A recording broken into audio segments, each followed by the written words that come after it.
Hi and welcome or welcome back to Architects Not Architecture from Hamburg. My name is Fermín Tribaldos and I will be your host today. First of all, of course, Happy New Year! We wish you and your relatives a wonderful and healthy 2021. We are thrilled to be with you and keep bringing you inspiration from brilliant architects from around the world. This is the 5th event of our virtual world tour, which started in November.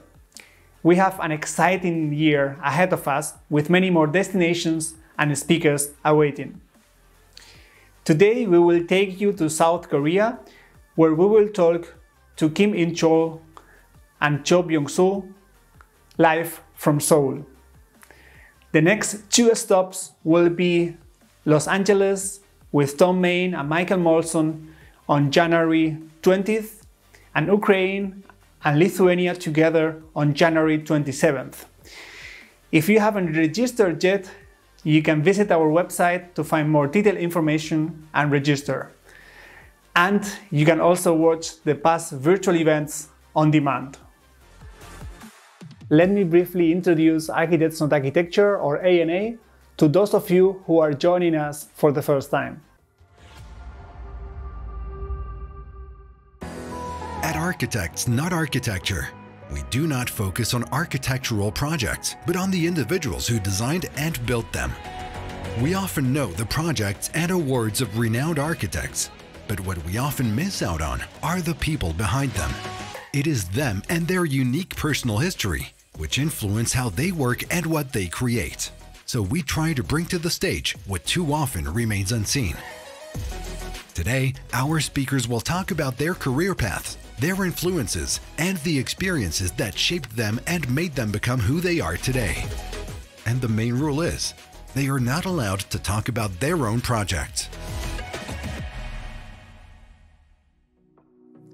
I would like to mention and thank all of those who make these events possible. At AnA, we are a team of 5, so 4 of us are working behind the scenes today. Kim, Fran, Yuri, and Irene. Kim and Fran are the magicians that are editing the live stream from Chile.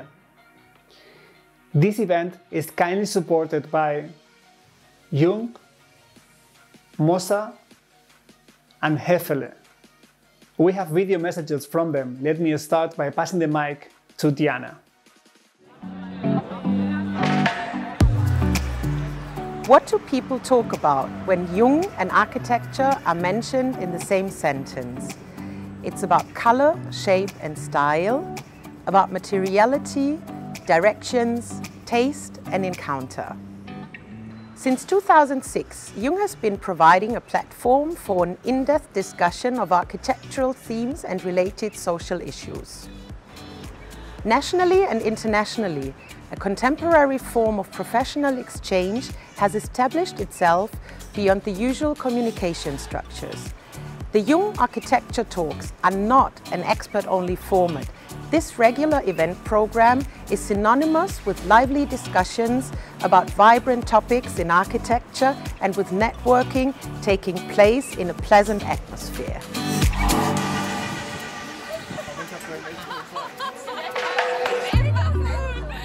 So my experience with Jung Architecture Talks has gone over almost a 10-year period, and I've seen it grow from something that is just very local here in Germany to something that actually draws in a lot of interest also from outside. It's now an international architecture talk. For 3 years now, Jung has been supporting all international Architects Not Architecture events in addition to the Jung Architecture Talks. Since we all can't travel as we used to, we are joining the virtual AnA tour around the globe as well, where we all can visit selected cities and virtually meet some of their most relevant architects. After all, architecture generally lives from the power of images, so please enjoy.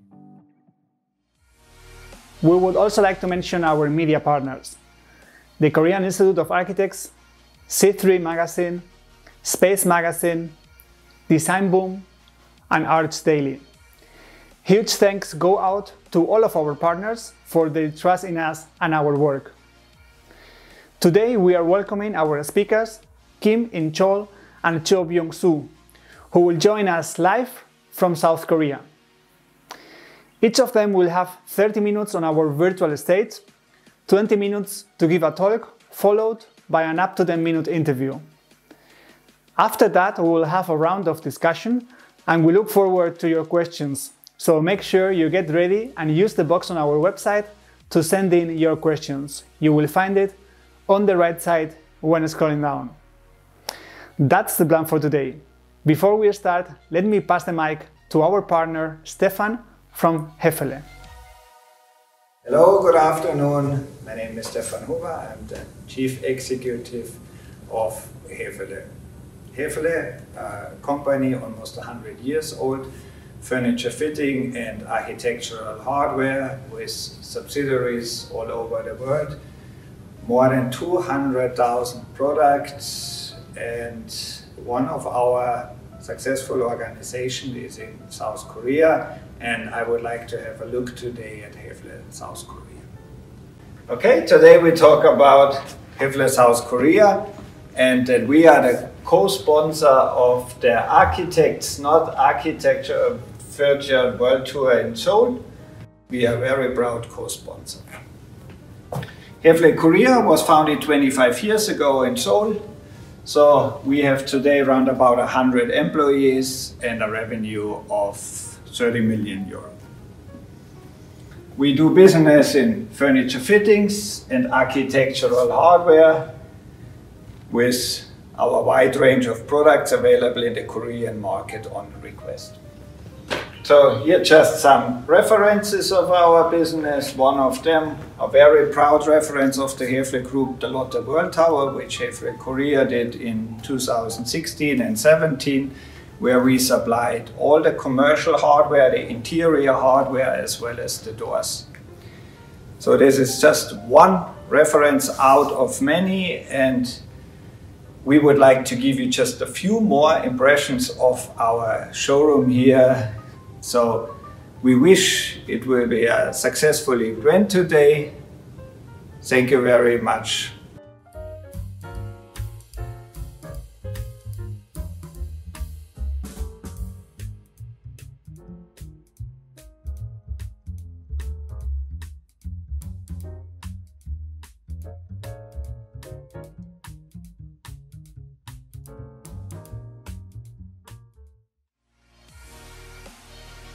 Our first speaker was born in Seoul. In 1994, he founded BCHO Partners, a 40-people firm focused on simple structures and a strong regard for nature. He has received the Kia Award, CREARC Award, and AIA Honor Awards in Montana chapter and the Northwest and Pacific region. He has taught at national and international universities including Aarhus School of Architecture, University Kaiserslautern, Yonsei, Hanyang, Byoung-soo, and Harvard University. His award-winning projects include the Earth House, the Concrete Box House, the Jeepjong Guest House, Hyundai Global Training Center, the Ramp Building, and the Bit2X building. Amazing projects which won't be the topic of his talk today. We are very excited to have him participating today. Welcome, Byoung-soo.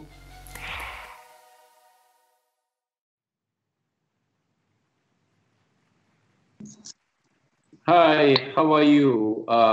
This is Byoung-soo from Seoul, Korea. I am very glad to meet you today through AnA, Architects Not Architecture Forum program. I'm really happy tonight, especially since In-cheurl Kim, the architect that I respect the most, is joining us after me today, and have an opportunity to discuss and share our thoughts. So I guess I will start soon with these projects and try to finish this entire thing in about 20 minutes. After 20 minutes, brief overview of the things that I like. Then I like to give a quick tour of my office in about 1 minute after that. Okay, so things that I like, through the things that I like, probably you can imagine what is me, Byoung-soo, is actually, and how I make architecture such a way. I'm from South Korea. I was born in Seoul, Korea, just the north side of the river. Gangnam, as you might know, is the south part of the river, and north side of the river, Seoul, is more mountainous and more historical buildings, and to me, it's more interesting and have a lot of this culture. Korea is really mountainous country. About 60 to 70% of the entire land is composed of this kind of mountains. And I was grown up in Korea till about very early 20s. And then I went to United States to study architecture. And I went to Montana State University, which is located in Bozeman, Montana, small town in Montana. The small image that you see on the screen is agricultural building. As you can see, it's agricultural buildings built with real honesty, with a simple, humble material, and very economical way. And this kind of aerial view of Montana State University and Bozeman, Montana, as you can see, is really mountainous area. Also, it's Rocky Mountains.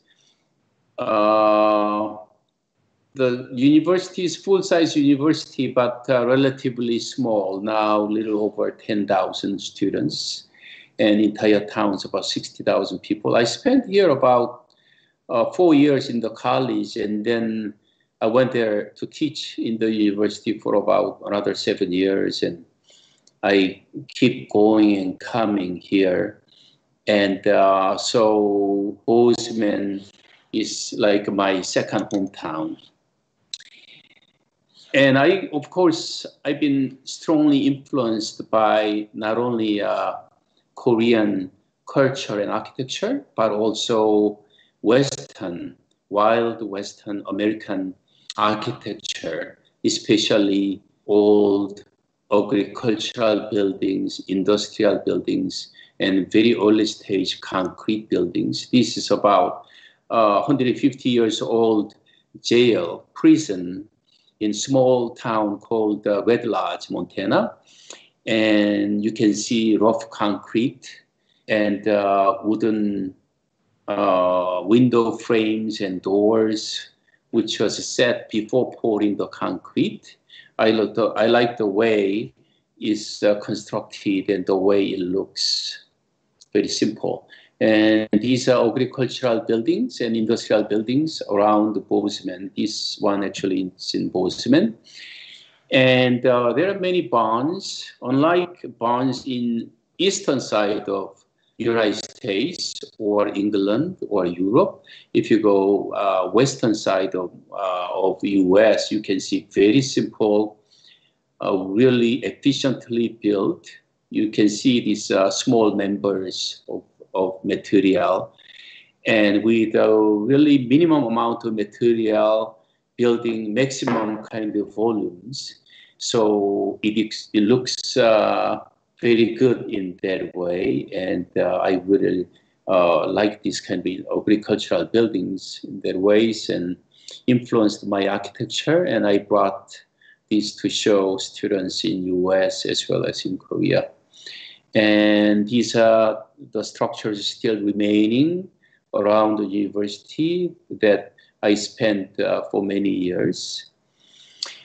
And when I came back to Korea about 27 years ago, after Montana State University, I studied at Harvard University, spent in Boston about 7 years, which was very different from Montana. So it had more European kind of influence there. And I returned back to Korea, and I was wondering what kind of architecture I could do. But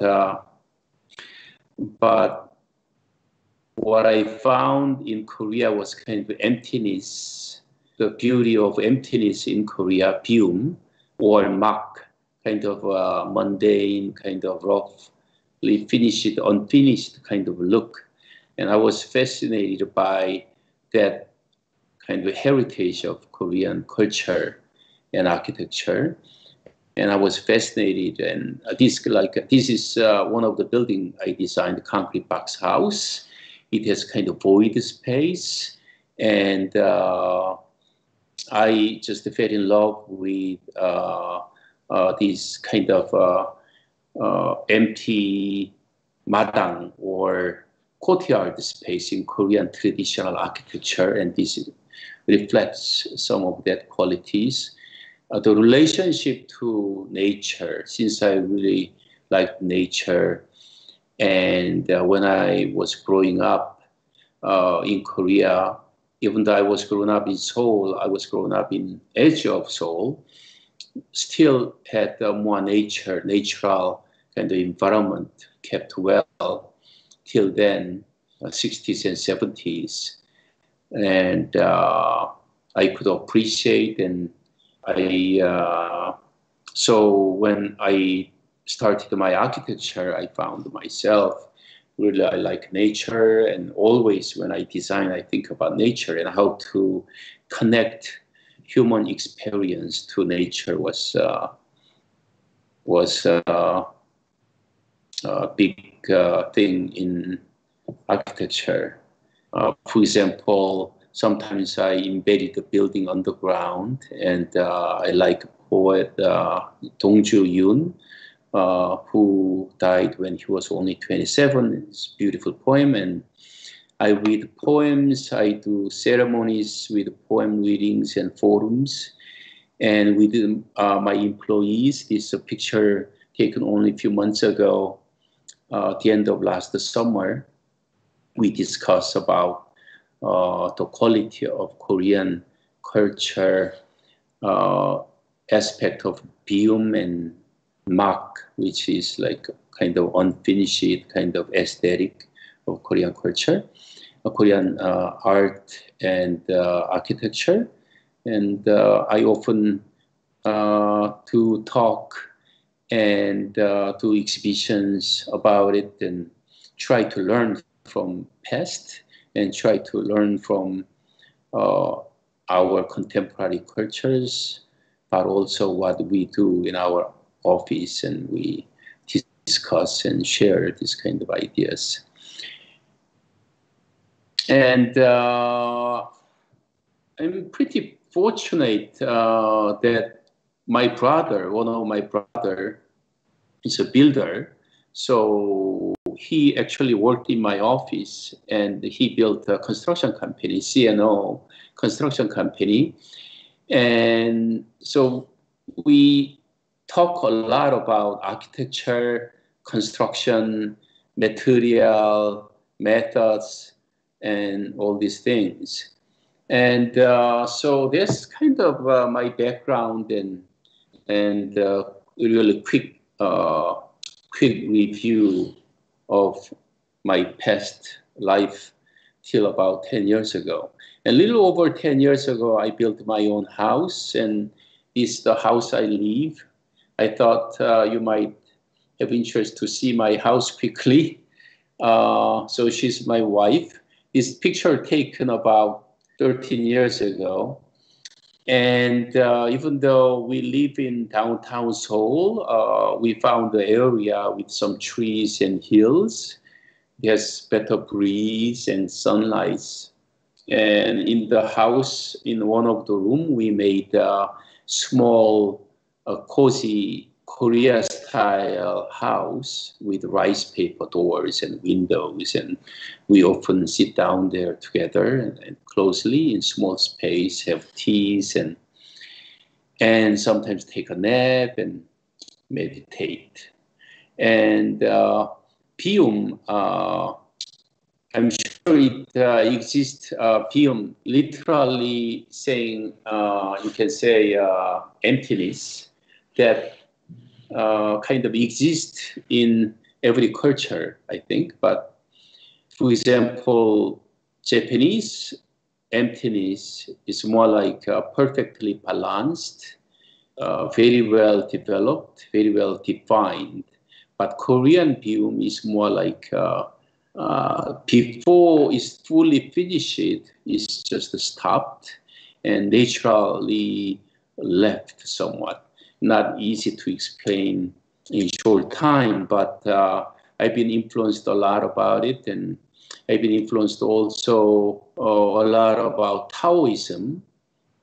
And Tao, they can be told, is not the eternal Tao, and many beautiful poems in chapters in the teaching. And this was one of my thesis model that I made for my master's degree at Harvard. And I was thinking about what would be the minimum space or minimum thing, minimum way of living. And this was what I made. Of course, it influenced my architecture and thinkings later, and this kind of current projects, sketches. And when I came to Korea, I was really shocked by some traditional buildings in Korea when I visited some historical site.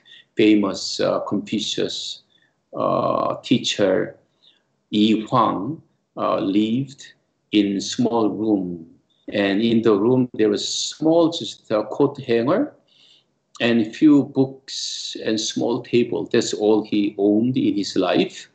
And the way of living was almost empty. So his room was empty also. The room is so small, but when you walk in, it kind of helps you to keep yourself really calm and peaceful. So I was really fascinated by that kind of architecture. And this earth house I made, and you can see the influence there, very quiet, the small rooms. And I'll go over with Mach, aesthetic of Mach that I like also, kind of unfinished stages.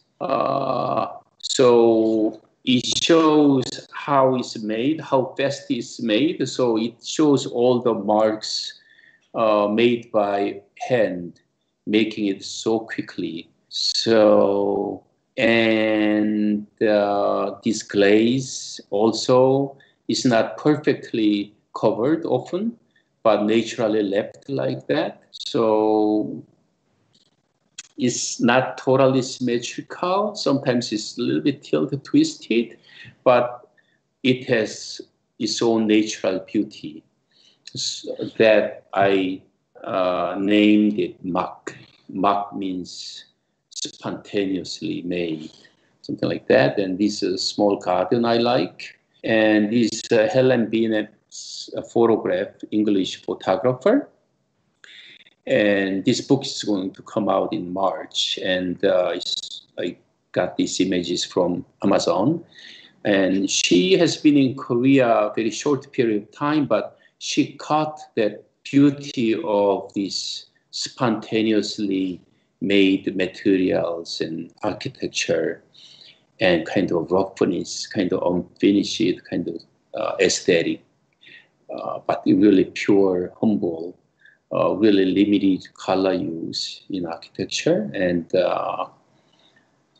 kind of minimal way of using materials, colors. The way it connects to the surrounding nature is really organic and beautiful. Not as symmetrical as Chinese architecture or Japanese architecture, but it's very sequentially laid out and following mountains and hillside and pretty spontaneously located, side planned. And as you can see, these axes often tilt, and the process of one space to another is very interesting in that way. As you can see in the columns and column base, you can see materials really naturally used. And similar architecture exists, for example, in English agricultural buildings in German, but definitely somewhat different. And Koreans used it more naturally, spontaneously, kind of unfinished ways, less planned ahead, kind of. And some paintings reflect their kind of aesthetics with a few touches of brush strokes. It expresses nature and architecture and what is beautiful. And contemporary, from contemporary artist works, you can find that kind of pure and the beauty, but as you can see in boundaries of this painting, for example, spontaneously, naturally, just smeared into the canvas. And in pencil drawings over oil, spontaneously just went over and over, and a humble and kind of unfinished kind of look. And some of my early brushstroke paintings on poem books. And this apple box, I wrote a few articles on apple box, the simplicity of apple box, and the relationship of the rough, unfinished kind of look to the clean glass. That's the special glass that you use for cell phones, and try to see the relationships to one to another. So those are current work of mine. And this concrete box house, we've been demolished this inside currently to see more primitive, simple look of the building. And this, my neighbor building here, we are thinking about making exhibition space inside, keeping these existing buildings somehow, and try to add few very clean, different material. And this, like today's meetings was about this exhibition space and things like that. I can show you today of almost 10 minutes. So I'll show you around my office space. So I will give you a quick tour of my office. Excuse me a second.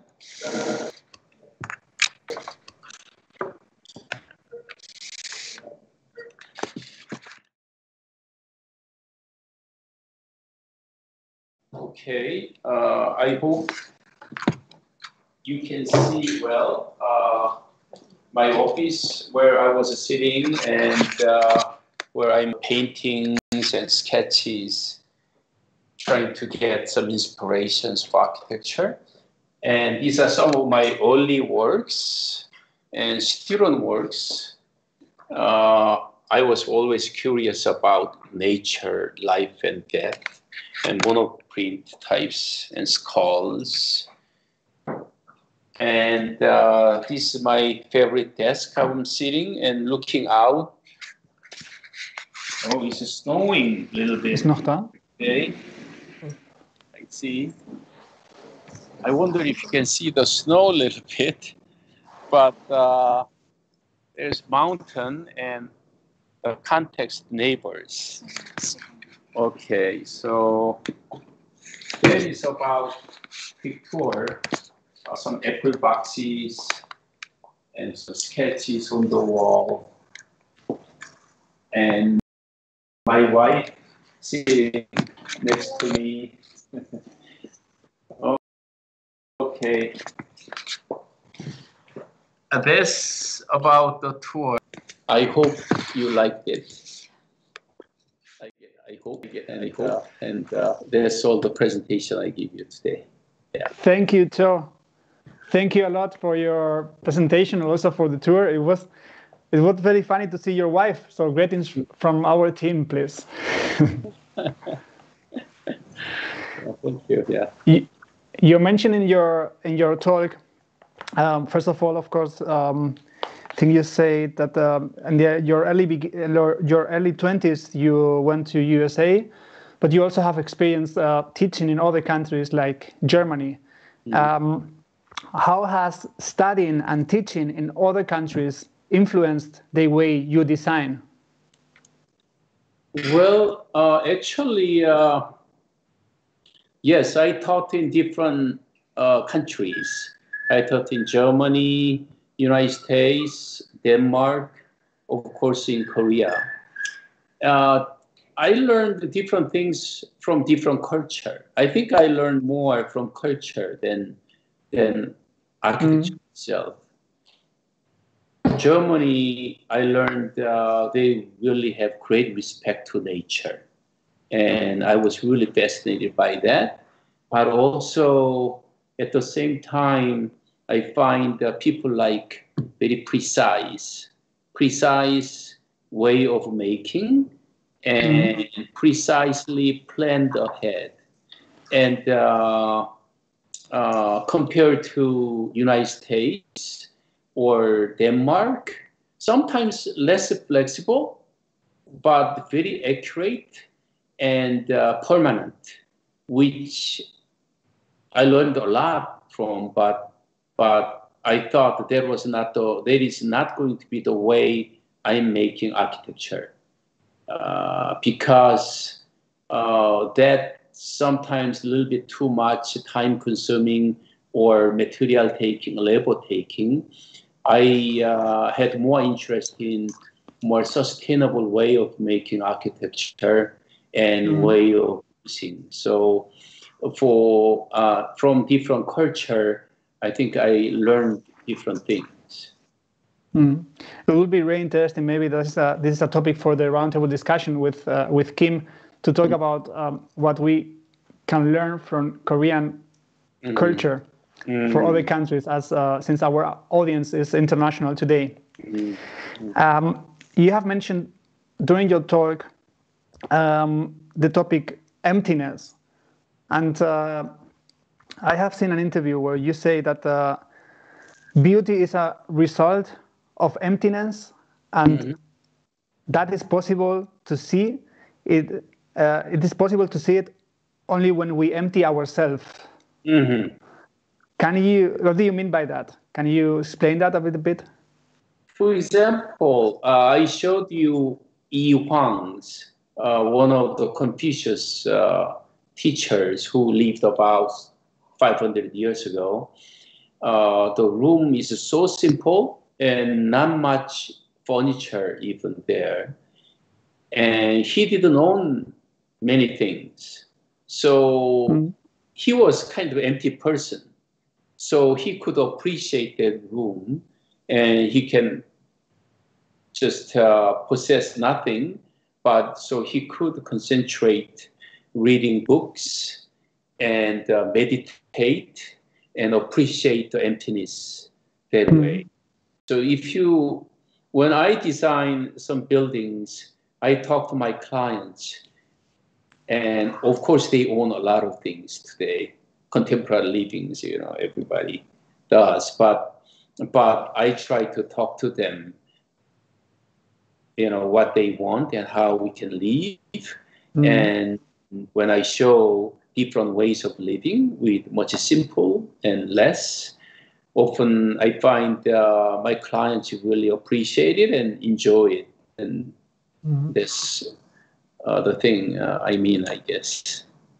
That's very nice. How do you find emptiness living in a crowded city, for example, in Seoul? Well, like Miss Van der Rohe designed gallery, German gallery in Berlin. And he was influenced by Nietzsche's,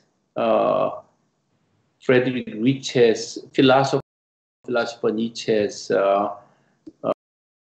He said, someday the city will be so crowded and we would need some place then that we can just go in and relax. And he made, Miss Van der Rohe made a gallery so empty and simple. And in contemporary societies and buildings, it is very difficult sometimes. But even some small space, even in some small space, you can make, like, for example, like the room I showed you in my house, Korea-style room. The room does not have to be large. The space can be very small, but simple and nothing in it. So you can go and sit down and really relax. It's like a pause. So space, pause in space somehow, and small pause. So that's, I find sometimes possible, making room like that, or give some different ground level changes so you can really sit down and relax. It could be another way. And I guess different architects can find different ways of making it. That's very interesting. Actually, also, one topic you mentioned is the appreciation and respect for the existing and the past.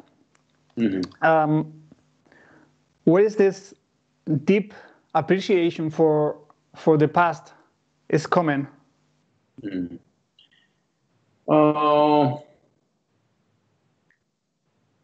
Past already have its own beauty, I think. The things past is, to me, look all beautiful, especially the old ones, especially ruins, you know. So I've been fascinated by adaptive use buildings and structures, and past have all the memories and recyclable values, everything. So we did a couple projects with a slogan that we are going to recycle 100% whatever existing there for adaptive use architecture. So historical things past have all the values there and all the reasons there often. And I think it's beautiful already as it is. So it needs respect, I think. So when we add some things to that old buildings or historical buildings, it should be something different or light, or at least some distinguishable kind of object in that existing building or historical buildings, I believe. Your work is very related to Taoist ideas, for example, about negative and positive spaces. Which Taoist ideas have a deeper influence on you as a person, not only as an architect? Oh, that's amazing. You're asking really good, important questions. I guess take your time. I really studied a lot, but well, my thesis project at Harvard addressed like 7 different poems I selected and used it. But if someone asked me to select only one, I would say there is one very simple poem, one of the chapter in Taoism, Tao Te Ching, written by Lao-tzu about 500 BC. The chapter is this: unborn, so ever living. In Korean words, 태어나지 않은, 그래서 영원히 사는. If you are born, you have life. It's like a sun. Sun has a life, someday will disappear. And bird or clouds that changes and moves and is very active, energetic. But earth is unborn, so ever living. So because it's not born, it's not going to die.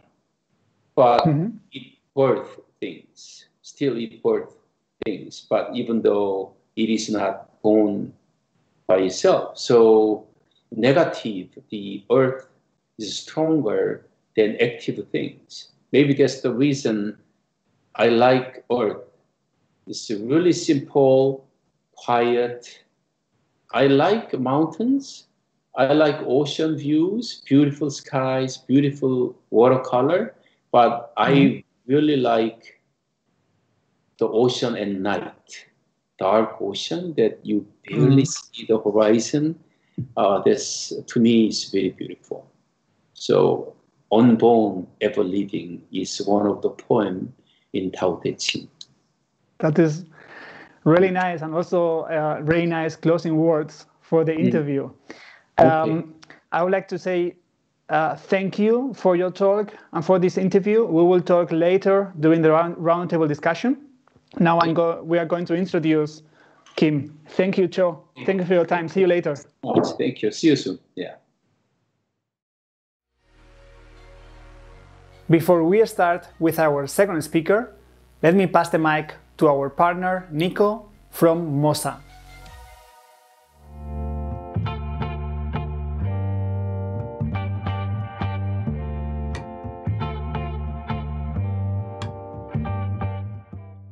Hello everyone, my name is Nico Meelkop and I'm Business Development Manager for Asia and Middle East at MOSA Tiles.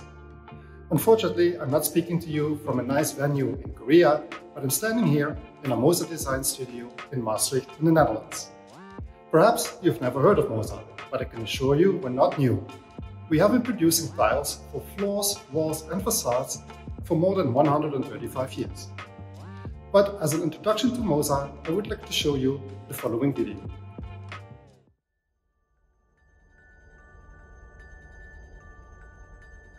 MOSA has designed, developed and produced ceramic tiles in Maastricht since 1883. We enable architects and designers around the world to create signature surfaces. Sustainability is our foremost priority. To achieve this, we adhere to the cradle-to-cradle philosophy, which helps us make a positive contribution to our society, our economy, and our planet. All of our products are made using the purest raw materials and have outstanding recycling potential. We save energy and water and create excellent social conditions. Our cradle-to-cradle products contribute to a healthy indoor climate and are VOC-free. In addition to having positive national and international material scores, our products contribute to building labels such as LEED, BREEAM, DGNB, and HQE. This underscores our commitment to looking beyond tiles. We look at the whole, at the surface, the space, and the user. In this way, MOSA is making a positive contribution to society, the economy, and the planet for current and future generations.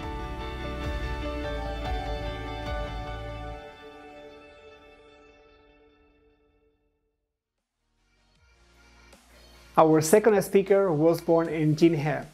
In 1986, he established his own practice, In-cheurl Architects, which was later renamed Archeum.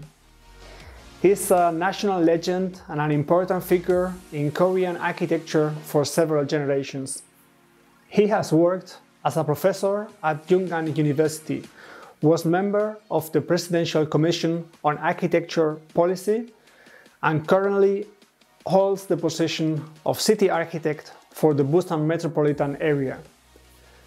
His long list of relevant works has been honored with multiple awards of the Korean Institute of Architects, the Kim Soo-jung Architecture Award, and the Seoul Architecture Award for projects like Kim Ok-jil Memorial Hall, the headquarters for Wong Jin Think Big, Urban Hive, and many more.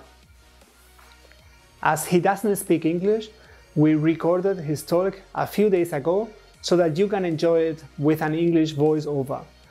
However, the interview and the roundtable discussion will be live since we will have an interpreter. We are very honored to have him participating today. Welcome, Kim In-cheurl.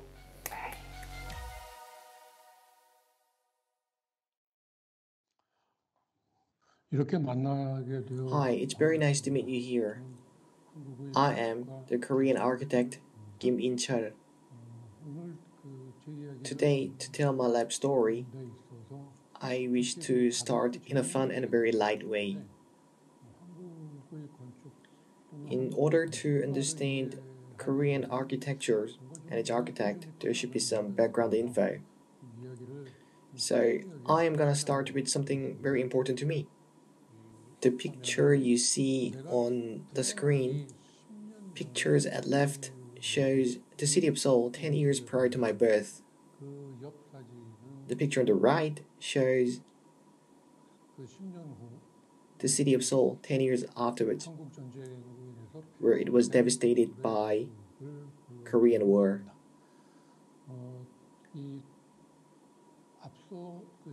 To look at the city of Seoul 10 years before,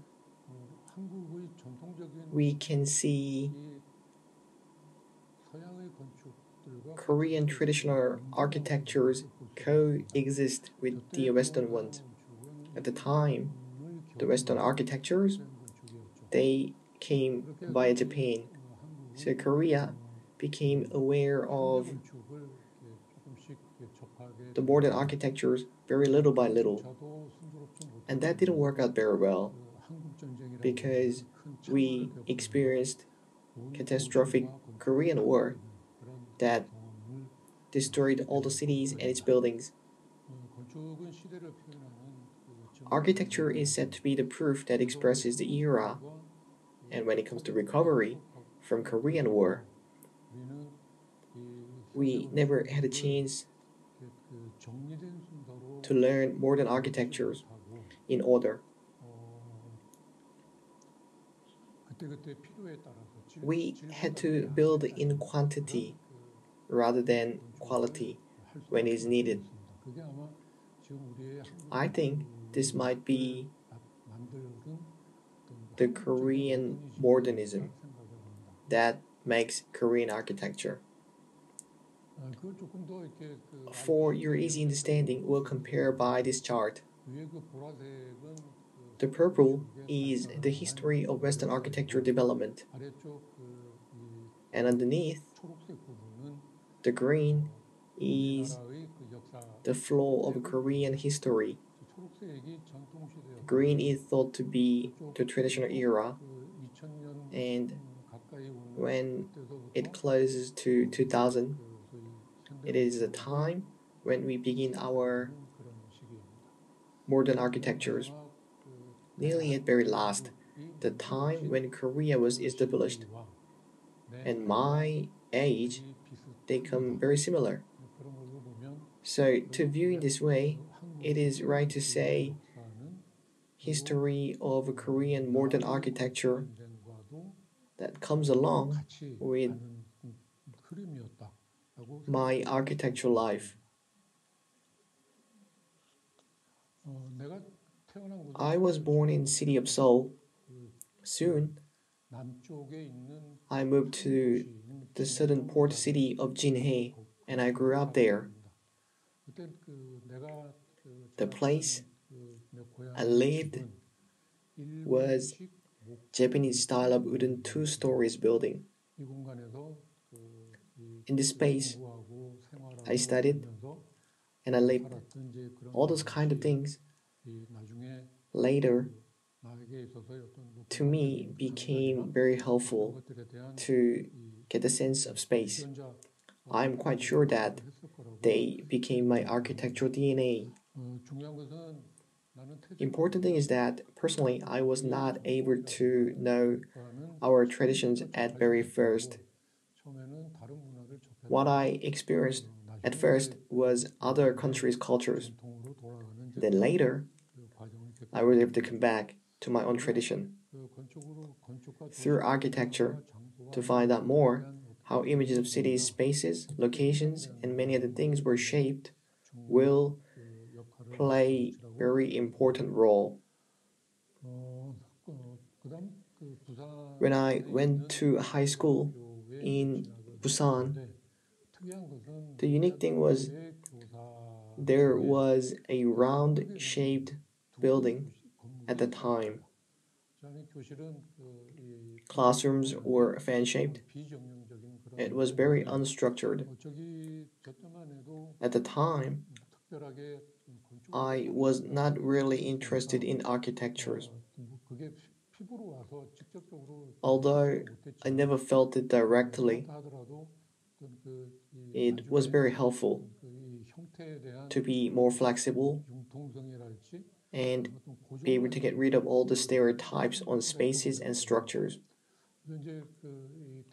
When time came for the university and decide what to do, I thought of being an artist because I was good at it.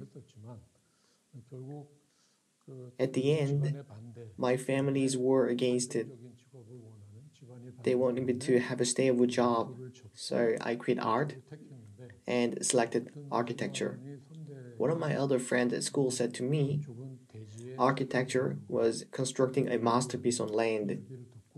When I heard that, I applied for architecture. And then I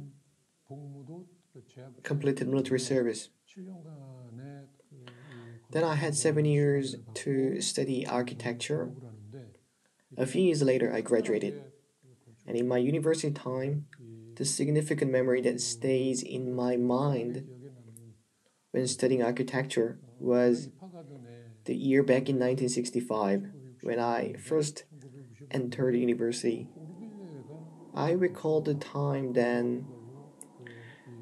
The overall atmosphere in school was very down and very low by the death of Corbusier. I didn't know who he was exactly back in 1965. What I had in my mind was people in different countries could feel so sad by the death of foreign architect. I thought this could be the very last aim for an architect. Anyway, how to make and how to think, how to express practically, they were very interesting works for me. And upon the graduation, when to graduate, I focused on to be the architect only rather than seeking for other jobs. During my university years, I was with Mr. Jeon Dong-hoon and Mr. Om Dap-moon, who were my elder students and mentors. They ran architect office, and I joined in, learned all the practical works about the architecture. Then, my concern on architecture was a series of how-to problems, such as how to architect and how to build. What I learned at that time, they were very important for me. While working at the office, I had chance to visit Japan. I had been to many places in Japan. I stopped by city of Kurashiki, where the city was built for foreign trade. The city was about 100 years old. I was clearly in the foreign city of Japan. Surprisingly, I felt like I was at home. Buildings in the city of Kurashiki and its sceneries were extremely similar to my hometown, the city of Jinhae, where I spent my childhood. From there, I had culture and spatial shock. The image I had thought it my home was actually in foreign country. That means something went wrong. Something was really wrong to me. So after 14 years at Mr. Dong-moon's office and learned all practical work skills, in 1986, I hung up my shingle. I named my office Archeum and started my own works. At that time, I came out of big umbrella. It was like I had to stand alone. I was just busy with the matter of how to survive as an architect.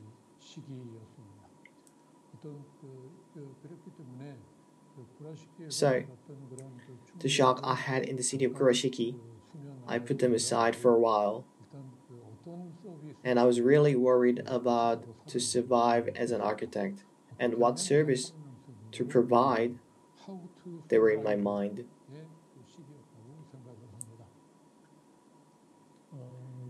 And in the meantime, Korea hosted major world event in 1988. Seoul Olympics was held. The following 1989, the year became very important to me. It was initiated by the Seoul Olympics in 1988. There was an exhibition in Japan to view Korean architecture's potential. Architecture exhibition called the Gallery Ma invited 3 young Korean architects and held exhibition. We 3 knew one another by names, but no personal exchanges. The curator at the exhibition had an idea to hold the 3 of us. It was called Notion of Madame. The event was combining exhibition and symposium. Not only at the exhibition, but also in symposium from Japanese architects and critics, I was asked a lot of questions about the identity of my architect's style. And then, the shock in the city of Kurashiki I had re-emerged in my mind. I began to think what kind of architecture I was doing and why I was doing. After all exhibitions, and I came back to Korea, I had a feel like unless I change my architecture paradigm and what I learned at the university and the workplaces, I would not be able to pursue my architecture style.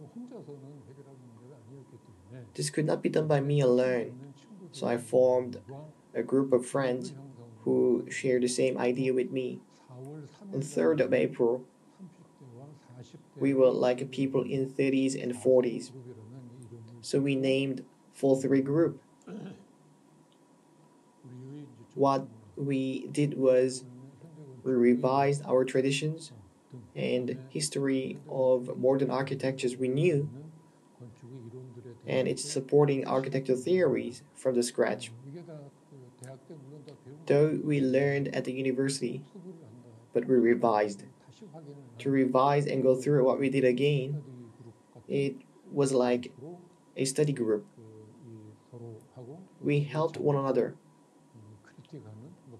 and had a criticizing meeting. We got a chance to organize our thoughts and ideas, and one of them was our forgotten. We didn't really think about it.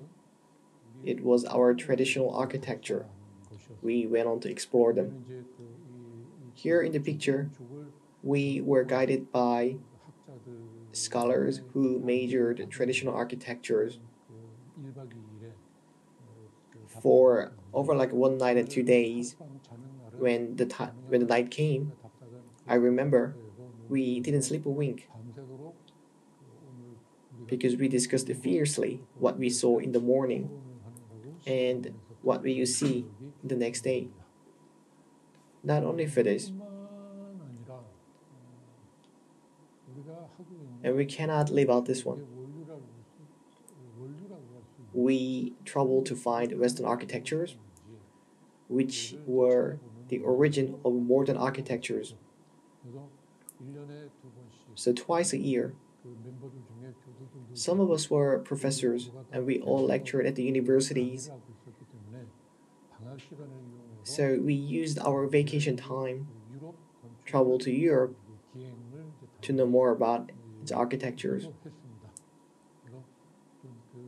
Some said postmodernism, traditional architecture, or romanticism, deconstructionism, or Art Nouveau, and what more. Why secession movement? Why secession movement occur? And we had a time to study how come the result that came out like that. And later, we had a chance for a long journey to visit India, Africa, Latin America, and China. So from there, we collected our experiences, then organized and arranged them. At the end, with the subject of our architecture in that time, 4-3 group had a chance for an exhibition. After that, our 4-3 group activities were clinched, and we went back to where we were and worked hard. I had a chance to work on the Cambodia-related project. I was able to visit Cambodia for several times. The picture now you see, it can be seen about 2 hours away distance by car heading toward the Thailand direction from Siem Reap, where the Angkor Wat locates. The scenery is shown 2 hours. The plain appeared endlessly. We can see double crops and 3 crops everywhere. This is what we see in plain. What I felt in here was the concept of the space. I mean, the dichotomy. It divides exactly blue and green. The sense of the space I felt on that plane in Europe, in America, and in China, they must be dichotomous. That was what I had in my mind. So I think this can be very special for us because we were born in here, and so things like this every day. It is natural for us, not being familiar with exactly divided spaces. What's so special is that the plane, when it comes to divided spaces, the architectures, it is destined to stand against the nature.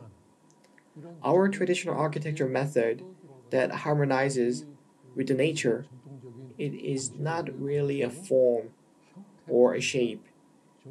It is a matter of how to fit in. We don't say build our architecture. We would rather say place our architecture on it. I think this explains why. What I wondered was, in that space, same space, how the blue color comes so naturally with the architecture. I mean, how to put them all. in same space. To understand this more logically, as you see, the colored picture is by the satellite. From here, Korean Peninsula has its geological characteristics. 70% of the land is covered by mountains, and the remaining 30% is a plain land. It is very mountainous terrain. They are not that high like Alps or Himalaya. They are just less than 1,000 meters above the sea level. Small mountains come together, create balance, and connected one another. To take a look at our old map of Korea, we can see that a chain of mountains that were drawn in lines. The terrain of this mountain and the high and low of the ridges and the land filled by the valleys, they are well described in here. Let's suppose that the map is created for the way to understand the land. Well, this is not measured by geometry, but done by our experienced feelings. Our map is expressed by physically experienced feelings. So, based on this, typical architecture for Korea appeared to be like this in the picture.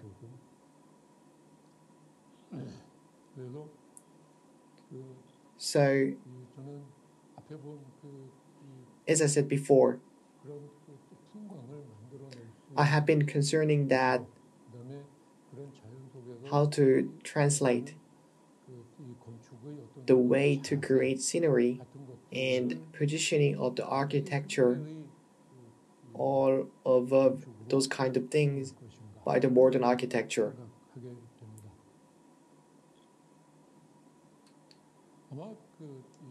Beginning of modern architecture is based on 5 rules set by Corbusier.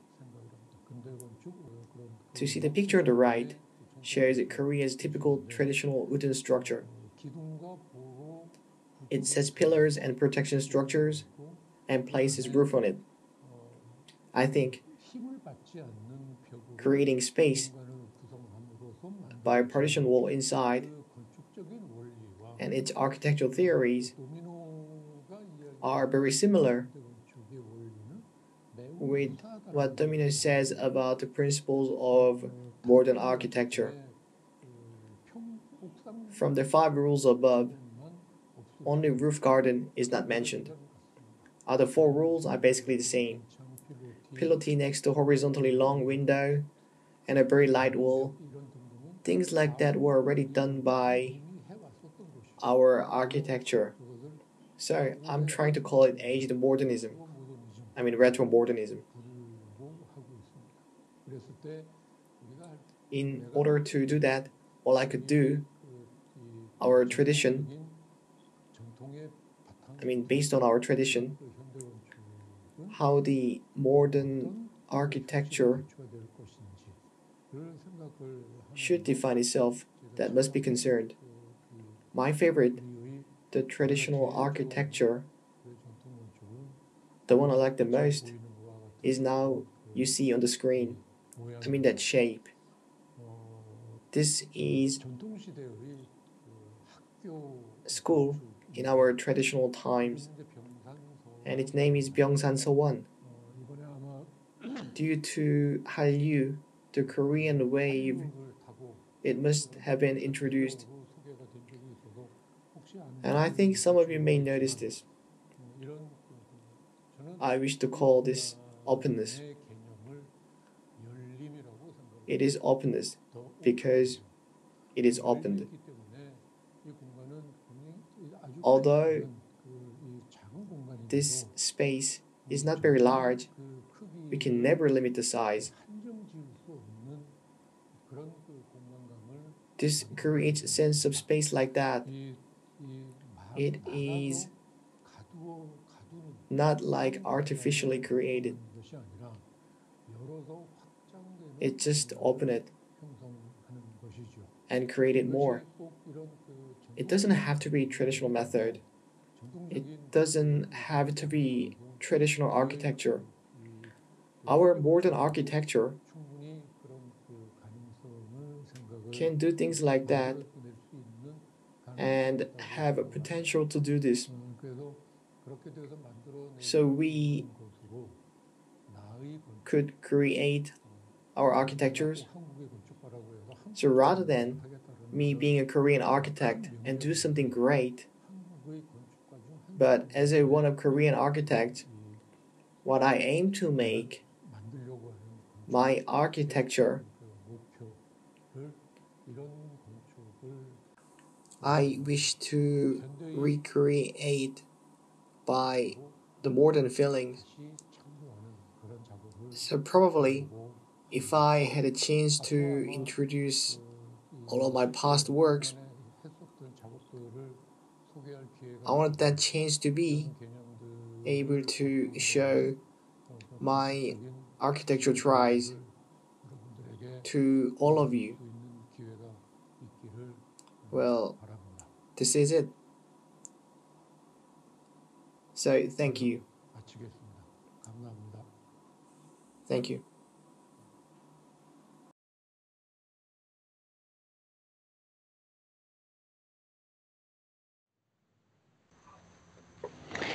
Thank you, Kim. Thank you for your nice talk. We are very happy to have you participating. We are also very happy that we have Danny, our interpreter, our translator today with us. We hope it works. So our audience will have a live translation. Thanks, Danny. So we will have a very short interview. My first question is, which other passions have influenced you as an architect?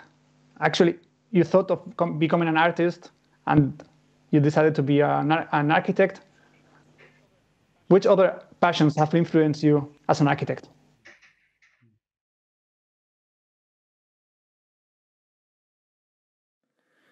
I am doing architecture now, but I don't think artists and architects are that different. Whatever it is, I like things that make me focused.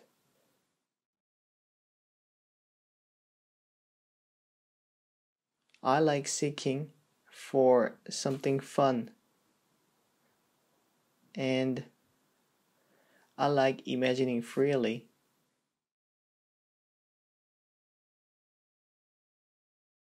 So I draw that in a painting or as architecture. They are basically the same. I don't think the content has changed just because the format has changed. And during your talk, you mentioned how was Seoul at the time you were born, and how was the city 10 years later. What changes in South Korea and its architecture make you proud?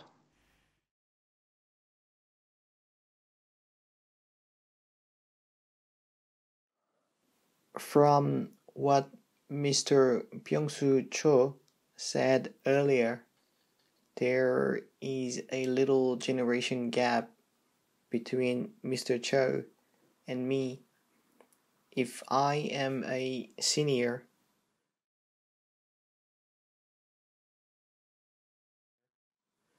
Mr. Byoung-soo is somewhere between junior and senior. I envy junior architects who are not bound to tradition anymore. While tradition was a burden for our generation, juniors tradition as one of their elements in their work, they are able to express their own styles. And I believe that this is the evidence that our culture has moved away from the Western complex. So that we can have a roundtable discussion all together. Okay. Hi. Nice to see you again. Again, yes. There is one very important question for us. For people who have never been to South Korea, like our team, what do you think we would learn from Korean architecture culture? Maybe Cho, you want to go first?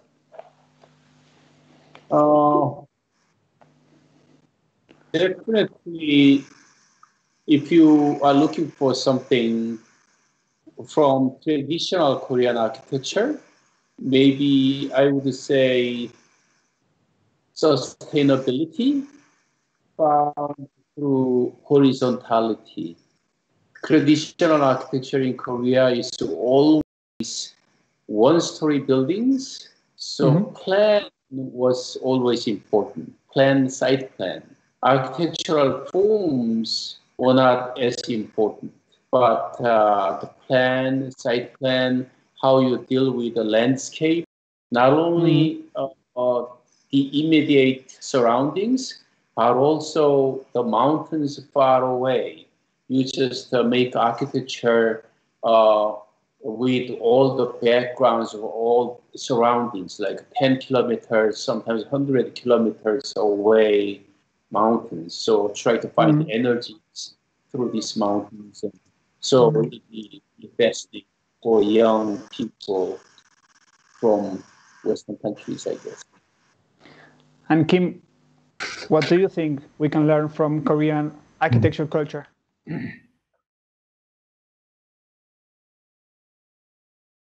If you come to Korea and see the modern architecture, there is nothing particular to explain. However, Korean architecture has many stories. Traditional Korean architecture is not an object, but a means of connecting humans and nature. So, in Korean architecture, rather than appreciating the shape of the building from the outside,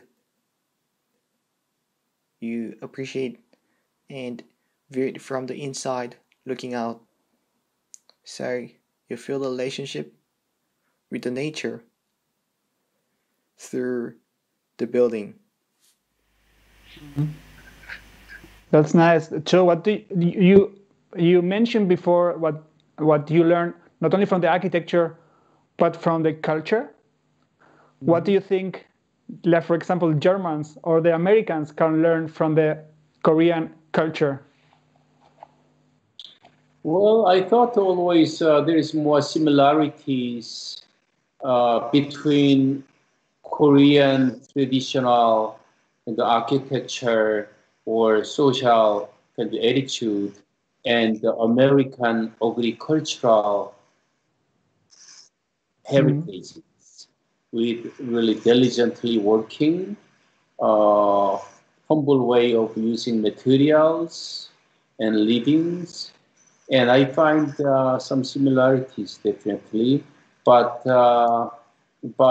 most of these come from practicalities in US, but in Korea, for example, not only practicalities, but also strongly influenced by Confucianism, starting with the Confucius school in China 500 years BC by the Persian Confucius, which was about the period Socrates lived in Western countries.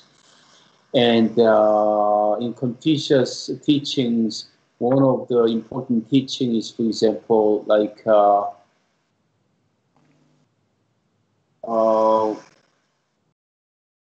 making more than enough is worse than making a little less.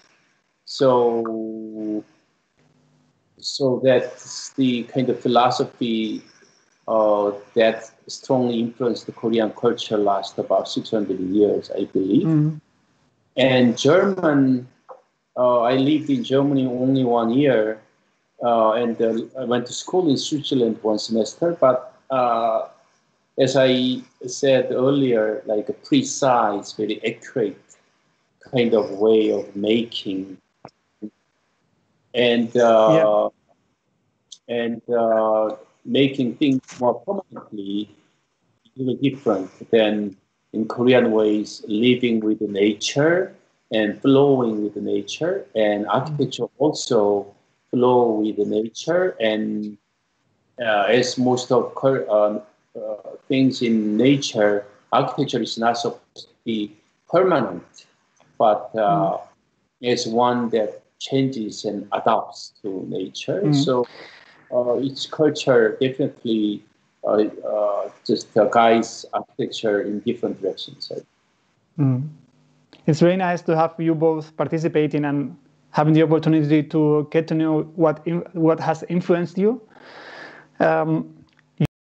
You both have a large portfolio.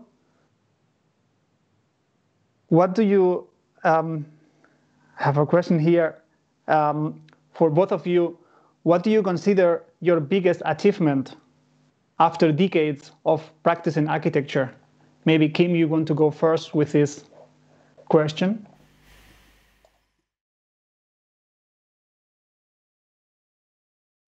I don't think there is one big achievement, but if you are looking at everything I've done, it would be that I wrote 5 books. What makes a book meaningful is that architecture is a copyrighted creation.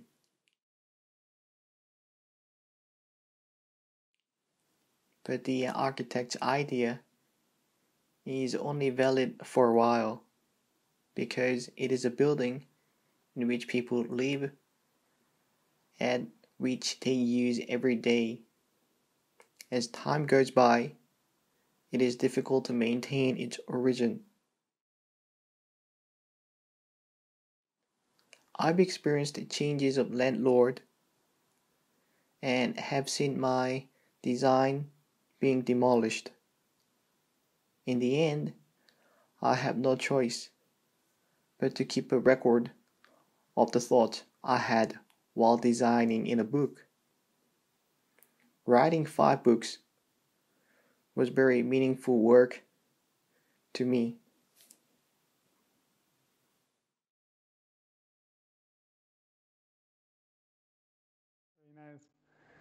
Joe, what do you think is your biggest achievement? Okay, I thought Mr. Kim's answer was very interesting because I didn't know he wrote 5 books. I have only one of his books, but I was so fascinated by the book, and I could definitely read his intention behind. So it's a humble, small book, but it was really, really beautiful, meaningful. It was great. For me, I think, I guess if someone asks the question, maybe after being educated in US and practiced and teaching around the world, I guess, I hope I can reach somewhat the contemporary culture to be our traditional values. Not all the architecture, or not all the traditional architecture, but with contemporary kind of traditional values we have in ourselves and our societies. So what I really believe that strongly we have Korean societies is respect nature, way of sustainable living, not only with buildings but with the neighbors and surroundings and societies in overall culture still over Korean society in Korea. That I hope I can somewhat find some things from the Korean traditional architecture and art and literature philosophies. I want to test and see how I can connect that to contemporary lifestyles of Korea, which is strongly shaped by Western culture, the use of time and use of financing systems and medias, but still with the values we have today that I will help just to keep and try to tap in architecture and architecture in Korea today. So do you have any question for Kim? As you mentioned, he's one of your most respected architects. What is your favorite building in overall that I would like to ask? Because his building is so beautiful in everything that he built not only in Korea but also like Tibet and Cambodia. And so I'd like to ask just one of his favorite building and why, and what is most important in the building. Okay.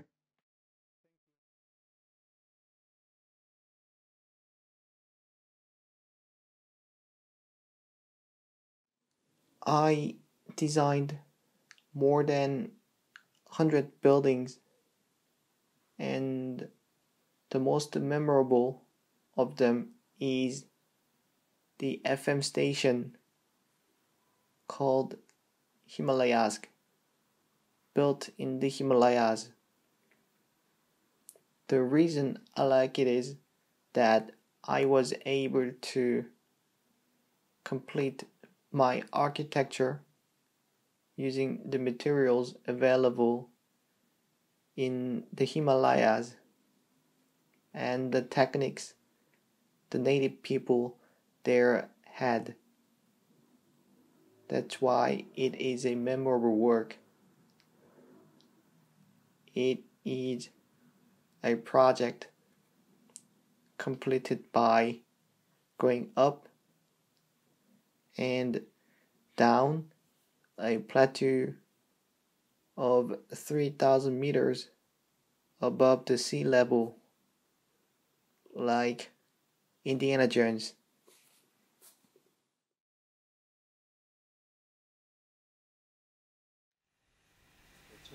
네, 저도 그 건물 보고 꼭 가보고 싶었던 건물입니다. 그리고 선생님한테 그 건물 만든 이야기도 나중에 좀 듣고 싶고요. 그것도 책으로 하나 썼죠. I wrote a book about that too. I said I really like to visit the building someday. Yeah. Which is the audience also invited? Yeah, of course. Yeah. There's one question from the audience regarding yes, of course, advice. Starting your own business. What advice will you give young architects that want to start their own business?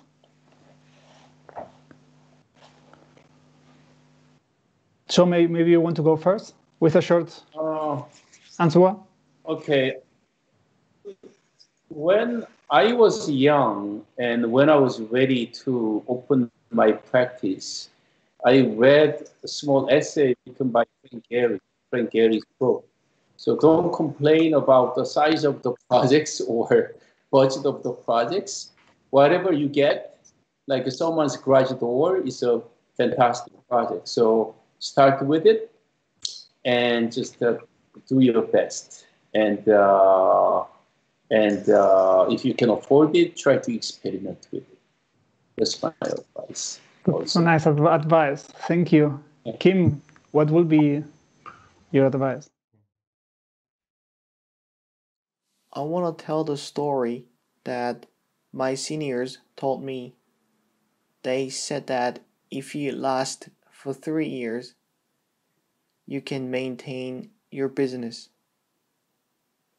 In fact, for 3 years, I was barely working, and I just tried to survive. But 3 years later, work started to come in through the people I had met. I'd like to tell young architects that you should not expect everything to unfold splendidly from the beginning,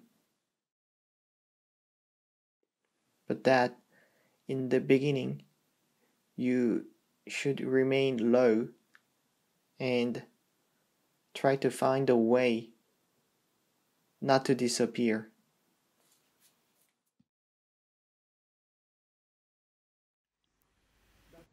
That's a very nice advice. So survive 3 years. It's just, a pleasure to have you both participate in. Maybe one last question for you. It would be, what do you enjoy the most of your everyday life? What, after decades of architecture, you are still waking up early, going to the office and working hard. What is that? What do you enjoy the most? Maybe Cho, you want to go first? Oh, okay. Or, yeah. I really like the time when I get up. I usually get up early in the morning, and I'm kind of early bird person. And so I have like 2 hours my own, very quiet. I do sketches or thinkings, reading books. So I really like the time, but I like more after work, about 7 p.m. I don't usually work very late. About 6 or 7, I go home, and on the way out, stop by, bar and drink a glass of wine or a glass of soju and relax. And that's my most fun part of each day. Yeah. That sounds great. Kim, what about you? The most enjoyable time in my daily life is when I wake up in the morning and sit in the bathroom. It is a small space, but I can have my own time without interruption from my wife and other family members. Sitting spaced out on the toilet, many thoughts discursively go through in my mind. What will I do today? How about changing the subject of the project I'm working on, and etc. Sometimes I am able to resolve a problem I was not able to solve earlier. The time I spend thinking about these things is the most enjoyable time for me. That's very nice. Kim, Cho, we are very honored that we had you participate in. We are very pleased time, and also thank you your team for helping us coordinating everything. That was a huge help. Thanks, of course, to our partners, Jung, Mosa, and Hefele, who are also working in Korea, and they were very excited about this. It has been a huge pleasure. I wish we could go now to a bar, like Cho mentioned, and enjoy a cup of wine and have a relaxed conversation. Maybe we can do that after this strange time with COVID. It was a pleasure. Thank you a lot, and have a nice evening in Korea and for the rest of the world, like Germany. Have a nice day. It was a pleasure. Thank you a lot. Thank you. Thank you.